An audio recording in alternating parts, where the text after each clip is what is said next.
Beyler size temenna edeyim, destur olursa mürvet kapıların bağlanmam bize, içeri gireyim. Destur olursa haydar haydar haydar, destur olursa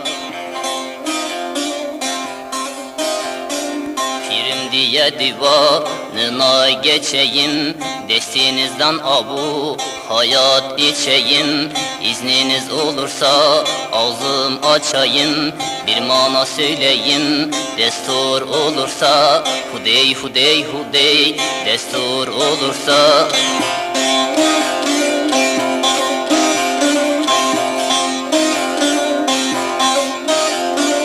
talip günahkardır pir meydanında, Zülfikar oynuyor durmaz kınında.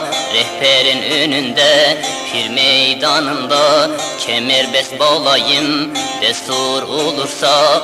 Haydar haydar haydar, destur olursa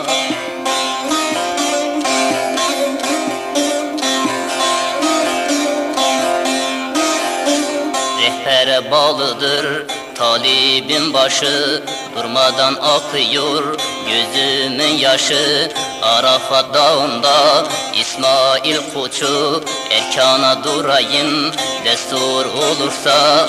Haydar haydar haydar, destur olursa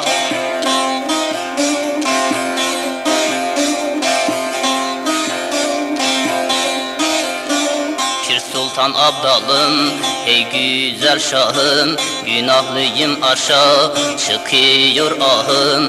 Pire kurban olsun bu tatlı canım, tercüman olayım destur olursa. Pire kurban olsun bu tatlı canım, tercüman olayım destur olursa.